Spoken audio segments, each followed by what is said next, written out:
नमस्कार दोस्तों, स्वागत है आपका अपने YouTube चैनल प्रतिमार्जिनी डायरी में। दोस्तों, इस वीडियो में नवरात्रि का शुभ मुहूर्त कब है, पूजा विधि क्या करनी है, कलश स्थापना कैसे करनी है, उसके क्या नियम होते हैं, हवन, ज्वारे, अखंड दीप संबंधी संपूर्ण जानकारी मिलेगी। धन 2023 में नवरात्रि की शुरुआत हो रही है 15 अक्टूबर से। पहला दिन होगा नवरात्रि का 15 अक्टूबर को और कलश स्थापना का जो मुहूर्त है वो होगा 11:44 से 12:30 तक सुबह 11:44 से 12:30 तक कलश स्थापना का शुभ मुहूर्त रहेगा। उसी बीच आपको कलश स्थापना करनी है। उसके बाद पूजा पाठ आप आगे काफ़ी देर तक भी कर सकते हैं अगर आप पाठ वगैरह करते हैं तो। आइए देखते हैं इसकी सरल और संपूर्ण पूजा विधि क्या है। ये पूजा आप घर में मंदिर में भी घर के कर सकते हैं जहां आप डेली पूजा करते हैं, और चाहे तो चौकी भी बिठा सकते हैं। अगर आप चौकी बिठाते हैं तो आप थोड़ा बड़ी चौकी एक ले लीजिएगा क्योंकि सामान ज़्यादा होता है, और उस पर पीला या लाल कपड़ा ज़रूर बिछाइएगा। अब आप थोड़ा सा अक्षत और फूल लेकर के एक आसन देंगे और उस पर माता की कोई फ़ोटो है या मूर्ति है, किसी भी स्वरूप की फ़ोटो मूर्ति, वो आपको स्थापित करनी है।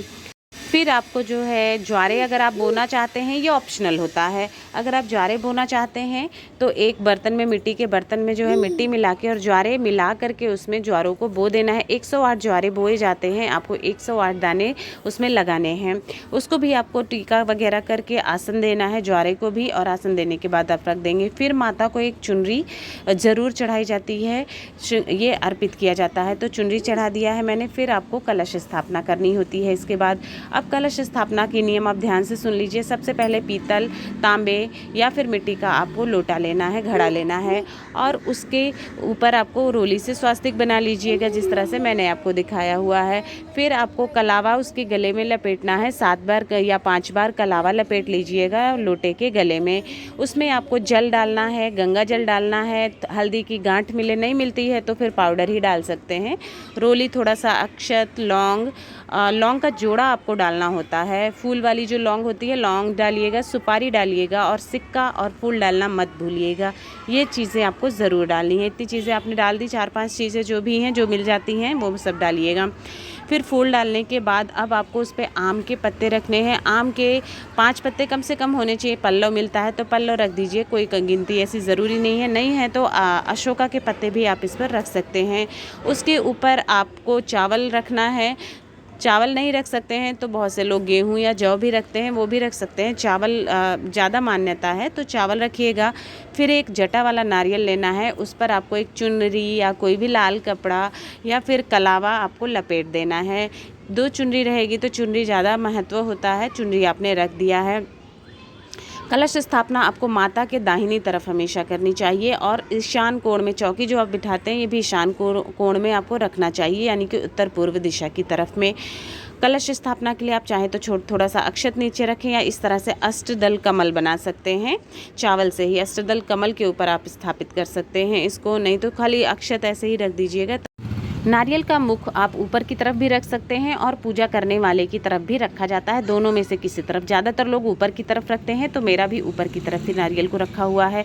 फिर गणेश भगवान की स्थापना करिएगा। पान का पत्ता लीजिएगा, उस पर गणेश भगवान की कोई छोटी सी मूर्ति हो रख दीजिएगा, नहीं है तो सुपारी और उस पर कलावा लपेट दीजिएगा और उसको गणेश भगवान के प्रतीक के रूप में स्थापित कर दीजिएगा किसी पान के पत्ते पर एक। अब आपको सभी को फूल से स्नान करवाना है, थोड़ा सा भाव के रूप में स्नान करवा दीजिएगा सभी चीज़ों को, और आपको फूल माला अर्पित करनी है। माता को एक फूलों की माला चढ़ा दीजिएगा, और लाल फूल प्रिय हैं तो गुलाब के फूल हैं या फिर गुड़हल का फूल और लाल फूल जो होते हैं वो चढ़ाइएगा। बाकी सभी देवी देवताओं को आपको किसी भी तरह के जो फूल मिल जाते हैं वो फूल आप चढ़ा सकते हैं, अर्पित करना है। कलश को भी, गणेश भगवान को भी, ज्वारे के पास भी, माता को भी, हर सभी को आपको फूल चढ़ा देना है। अब दोस्तों यहाँ पर है नवग्रह स्थापना की बात। अगर नवग्रह स्थापित करना चाहते हैं तो सुपारी से और थोड़े से चावल पे 9 जगह रख करके आप नवग्रह स्थापित कर सकते हैं। मेरे पास नवग्रह यंत्र है, इस तरह से आता है, तो मैंने नवग्रह यंत्र वहाँ पर रख दिया है। ये ऑप्शनल होता है, चाहे तो नवग्रह स्थापित करें, नहीं है तो कोई ज़रूरी नहीं होता है। ये कुछ लोग करते हैं, कुछ लोग नहीं करते हैं। तो नवग्रह यंत्र अगर है तो आप वो भी रख सकते हैं। इसके बाद गणेश भगवान को दूर्वा अर्पित कर दी है, उनको बहुत प्रिय होती है। व अखंड दीप जलाना है। अगर 9 दिन रख रहे हैं व्रत तो बड़ा दिया लीजिएगा, जिस तरह से ये देखिए बड़ा दीपक में बार बार आपको तेल और घी नहीं डालना पड़ता है। इसके लिए पूजा का तिल आता है, तिल का तेल जो आता है आप वो 9 दिन के लिए आप रख सकते हैं। अगर भाई आपकी सामर्थ्य है तो आप घी भी से भी 9 दिन जला सकते हैं, नहीं तो तिल का तेल से आप डेली रख सकते हैं।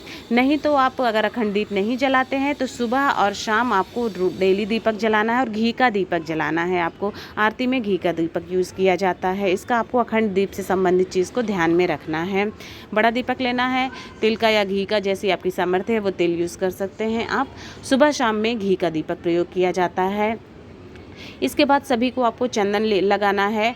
सबसे पहले तो आप सिंदूर से लगा दीजिएगा। माता को और गणेश भगवान को सिंदूर का चढ़ाया जाता है।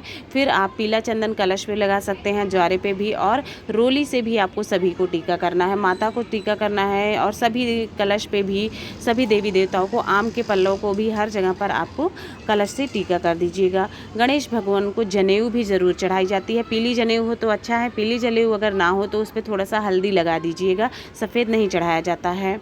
अब आ जाते हैं भोग प्रसाद पर। माता को भोग चढ़ाने के लिए आप मौसमी फल जो भी मिले वो आप ले लीजिएगा।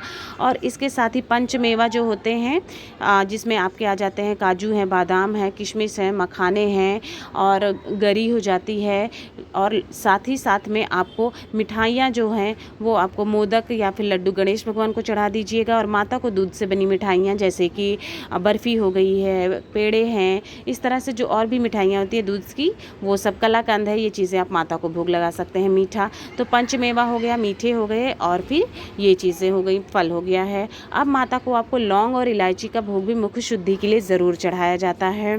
एक पान का पत्ता लीजिएगा, उस पर लौंग और इलायची आप माता को भोग में सुबह भी और शाम को भी जब आप भोग पूजा करते हैं तो भोग में ज़रूर चढ़ाया जाता है। ये भी प्रसाद का ही होता है मुख शुद्धि के लिए, ठीक है। अगर सुपारी हो सके और पान का पत्ता हो सके तो चढ़ाइएगा, नहीं हो सकता है तो लौंग, इलायची और मिश्री या बताशे जो होते हैं उनका भोग जरूर चढ़ाना है। बताशे मिल जाए तो अच्छा, नहीं मिलते हैं तो मिश्री चढ़ा दीजिएगा। देखिए मैंने रख दिया है। इन चीज़ों को ज़रूर अंत में चढ़ाया जाता है, ठीक है। ये तो हो गया माता का भोग प्रसाद।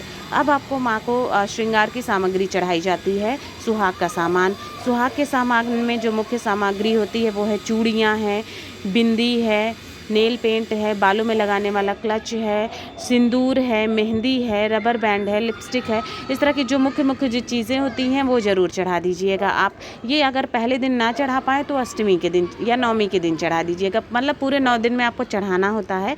और ये सामान आप खुद भी यूज़ कर सकते हैं और किसी सुहागन स्त्री को भी दे सकते हैं जो आपने चढ़ाया हुआ है सुहाग वाला सामान। इसके बाद आपको दुर्गा चालीसा या दुर्गा सप्तशती का पाठ जो भी आप करना चाहते हैं, हाथ में फूल ले लीजिए, अक्षत ले लीजिए, वो पाठ कर लीजिएगा। सभी चीज़ें आपने चढ़ा दी, चढ़ाने के बाद शांति से पाठ करिएगा, बीच में उठना नहीं चाहिए। और उसके बाद पाठ करने के बाद वो फूल आपको माता के चरणों में अर्पित कर देना है, चढ़ा देना है।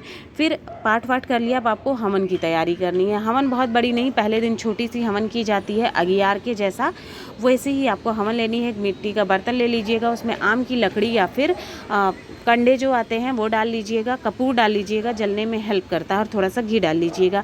उसके बाद आपको तिल, जौ, गुड़ और घी को मिला करके थोड़ा सा बना लेना है। उसको कम से कम 9, 11, 21 ऐसी आहुतियाँ दे देनी है। माता के मंत्रों का जप करते हुए, नहीं आता है मंत्र तो माता का नाम लेते हुए आपको चढ़ा दीजिएगा। और अंत में जो आपने भोग चढ़ाया है, आप देख पा रहे हैं, उन भोग से भी थोड़ा थोड़ा आपको निकाल करके आहुति देनी है, जो मेवे वगैरह हैं हर चीज़ की। इससे क्या होता है, माता को आहुति देने से वो भोग उनको तुरंत प्राप्त हो जाता है। और जब आप समाप्त कर रहे हैं तो आपको लौंग और इलायची भी उसमें डालनी है, साथ में सुपारी भी एक अपना हवन समाप्त करते हुए डाल देना है। ये आपका हवन समाप्त होता है और माता को सभी चीज़ें डायरेक्ट प्राप्त हो जाती हैं हवन से, ठीक है। ये करना है आपको हवन करते हुए। अब आपको क्या करना है, आरती की तैयारी करनी है। आरती का कोई दिया ले लीजिए या किसी थाली ले लीजिए, उसमें स्वास्तिक बना लीजिएगा और फूल छिड़क लीजिएगा थोड़ा सा। फिर एक घी का दीपक जला लीजिए और कपूर ले लीजिएगा। कपूर से आरती ज़रूर करिएगा, माता की आरती में कपूर का बहुत महत्व होता है। तो घी का और कपूर से आपको आरती करनी है माता की। जो ओम जय अम्बे गौरी आरती है, ओम जय अम्बे गौरी मैया जय श्यामा गौरी, तुमको निश दिन ध्यावत हरि ब्रह्मा शिवरी, ओम जय अम्बे गौरी। इस तरह से आप माता की आरती गाकर कर सकते हैं। अगर नहीं गा सकते हैं तो फिर ऐसे ही माता का नाम लेते हुए, स्मरण करते हुए आरती गा लीजिएगा। सुबह शाम दोनों टाइम आरती करना ज़रूरी है 9 दिनों पर, चाहे व्रत हो चाहे नहीं रखते हैं। फिर आपको माता से जो भी गलतियाँ हो गई हैं, पूजा में भूल चूक हो गई है, कलश स्थापना से लेकर हर चीज़ में माता क्षमा मांगनी है कि गलती को क्षमा करें अपना बालक समझ के। अंत में दक्षिणा जरूर चढ़ा दें, वो आपकी पूजा की जो भी कमियां रह जाती हैं उसके लिए होता है, और वो आपको दान कर देना है बाद में किसी ब्राह्मण को। इस तरह से दोस्तों आपकी पूजा की समस्त विधि पूरी कंप्लीट होती है। ये पूजा आपको पहले दिन करनी है, पहले दिन की पूजा विधि है, जिसमें आप कलश स्थापना, अखंड दीप, ज्वारे सब कुछ उगाते हैं, उस पूजा की विधि है। संपूर्ण जानकारी इस वीडियो में दी हुई है। अगर आपको वीडियो पसंद आया है तो वीडियो को लाइक करिए, शेयर करिए और चैनल को सब्सक्राइब करिए। आप सभी को आने वाली नवरात्रि की बहुत बहुत शुभकामनाएं। माता रानी की कृपा आप पर, आपके परिवार पर सदैव बनी रहे। जय माता दी।